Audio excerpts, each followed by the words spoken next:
رزق کے حوالے سے میں نے پہلے بھی بہت ساری گفتگو کی ہے، صرف 2 پوائنٹ رکھ کے بات کو ختم کرتا ہوں، اور واللہ یہ بات آپ سنیں گے نا تو میں کہتا ہوں آپ صبح شام اللہ کا شکر ادا کریں گے۔ دیکھیں زندگی یعنی 1 سیکنڈ کے اندر تلٹ پلٹ ہو سکتی ہے۔ اللہ کا جو رزق کا وعدہ ہے نا، اللہ کا جو رزق ہے اس کا اگر آپ کو میکسیمم میں بتاؤ نا، پرسنٹیج میں آپ اوپر نیچے کر سکتے ہیں، 99% اللہ کا رزق وہ ہے جس کا اس پیسے سے کوئی تعلق ہی نہیں ہے۔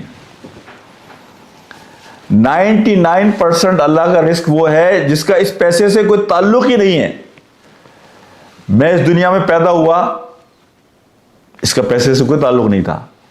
اس جسم کی کیا قیمت ہوگی آپ ذرا بتائیے؟ اللہ نے مجھے بیوی دی، اس کی کیا قیمت ہوگی؟ اللہ نے مجھے اولاد دی، اللہ نے مجھے صحت دی، اللہ نے مجھے سکون دیا، اللہ نے مجھے بے شمار بیماریوں سے بچایا۔ میں ابھی آفس سے آ رہا تھا، اگر میرا ایکسیڈنٹ ہو جاتا اور ایکسیڈنٹ کے نتیجے میں میرا جگر چھلنی ہو جاتا، اس پر شاید میں اگر اپنا گھر پورا بیچ دیتا، تکلیف سے بھی گزرتا، اپنا سارا کاروبار بھی بیچتا، لیکن اللہ نے مجھے کسی حادثے سے بچایا۔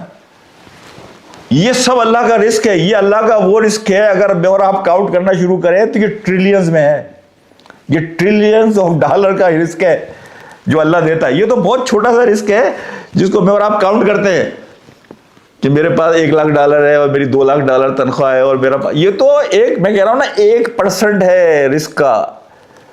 تو اللہ جو بے شمار چیزوں سے ہمیں بچاتا ہے اس کا سوچ کر، میں پچھلے دنوں میری وائف کا ہوا میموگرام 1 ہفتہ پہلے 2 ہفتے پہلے، ہر سال کراتی ہیں، تو وہ ڈاکٹر نے مجھے فون کیا، کہنے لگا یار کچھ نظر آ رہا ہے ہمیں میموگرام کے اندر۔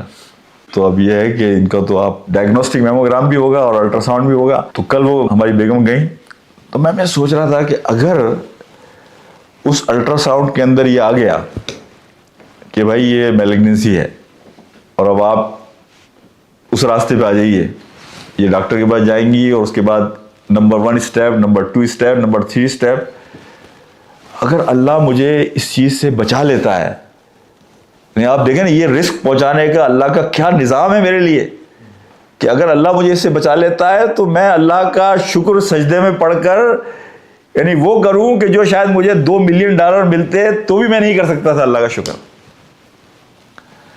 تو اس حوالے سے رزق کے حوالے سے سوچا کریں کبھی۔ اور دیکھیں رزق کے معاملے میں بنی اسرائیل کا ایک بندہ تھا، وہ حضرت موسیٰ کے پاس آیا، یہ حدیث میں آتا ہے یہ واقعہ۔ حضرت موسیٰ نے کہا اللہ سے دعا کرو کہ اللہ میرا سارا رزق جو ہے نا مجھے ایک ساتھ دے دے، میرا جو بھی رزق ہے نا اللہ سے دعا کرو مجھے ایک ساتھ دے دے۔ حضرت موسیٰ نے اللہ سے دعا کی کہ اللہ اس کا سارا رزق اس کو دے دے۔ حضرت موسیٰ چلے گئے آگے، واپس آئے اس علاقے میں زمانے کے بعد، تو پوچھا کہ بھائی وہ یہاں ایک بندہ رہتا تھا، وہ کہتا تھا کہ میرا سارا رزق مجھے مل جائے۔ یہ بنی اسرائیل کی بڑے دلچسپ واقعات ہیں، لیکن اس واقعے میں صحیح ہے غلط ہے کیا نہیں ہے، لیکن پیغام بڑا ہے۔ حضرت موسیٰ نے کہا کہاں ہے وہ بندہ؟ کہنے لگا بھائی وہ بندہ، اس کے یہاں تو لائنیں لگی پڑی ہیں، پورا شہر اس کا دسترخوان بنا ہوا ہے، لوگ لوٹا ماری کر رہے ہیں، ادھر وہ کھلا رہا ہے وہ پلا رہا ہے، اور پورا شہر اس کا مہمان ہوتا ہے۔ حضرت موسیٰ گئے تو دیکھا تو وہ بندہ اپنی کرسی پہ بیٹھا ہوا ہنس رہا ہے۔ حضرت موسیٰ کو دیکھ کے کھڑا ہو گیا۔ حضرت موسیٰ ارے بھائی تجھے تو اتنا عرصہ پہلے تو نے کہا تھا میرا سارا رزق مجھے مل جائے، اور تیرے لیے میں نے دعا کی، اللہ نے تجھے سارا رزق دے دیا، کیا ماجرا کیا ہے یہ؟ کہنے لگا جس دن آپ نے دعا کی تھی نا اور مجھے میرا سارا رزق ملا تھا، اس رزق کا 1 پیسہ میں نے اپنے اوپر خرچ نہیں کیا۔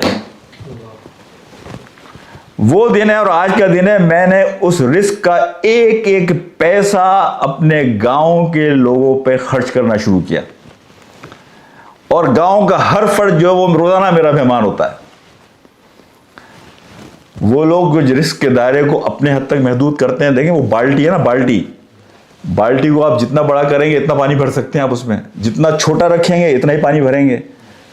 اگر میرا فوکس میں ہوں اور میرے بچے ہیں تو بالٹی میں اتنا ہی پانی آئے گا، لیکن اگر میرے رزق کا فوکس یہ ہے کہ نہیں میں لوگوں کی خدمت کروں گا، میں لوگوں کے کام آؤں گا، میں باقی لوگوں کو اپنے دسترخوان کا حصہ بناؤں گا۔ جو کہا جاتا ہے نا کہ رزق کمزور ہے تو شادی کر لو، اس کی وجہ یہ ہے کہ اس کا جو رزق ہے وہ تمہارے رزق میں شامل ہو جائے گا۔ جتنے لوگ تمہارے دسترخوان میں آئیں گے ان کے رزق کا پائپ جو ہے وہ پائپ تمہارے رزق کے اندر آ کر شامل ہو جائے گا۔ تو میں اپنے آپ کو بھی بات سمجھاتا ہوں اور آپ کو بھی یہ کہتا ہوں کہ اپنے دائروں کو بڑھائیں، اپنی سوچ کے دائرے کو بڑھائیں، لوگوں کے کام آئیں، لوگوں کے لیے آسانیاں پیدا کریں. آپ یہ دیکھیں گے کہ اللہ آپ کے رزق میں وہ اضافہ کرے گا، اور جو رزق کی مختلف صورتیں، کبھی سکون کی صورت میں، کبھی ہدایت کی صورت میں، کبھی عبادت میں ایک حلاوت کی صورت میں، کبھی مختلف بیماریوں سے اور حادثوں سے آپ کو بچانے کی صورت میں. اللہ تعالی ہمارا حامی و ناصر ہو. السلام علیکم ورحمۃ اللہ وبرکاتہ.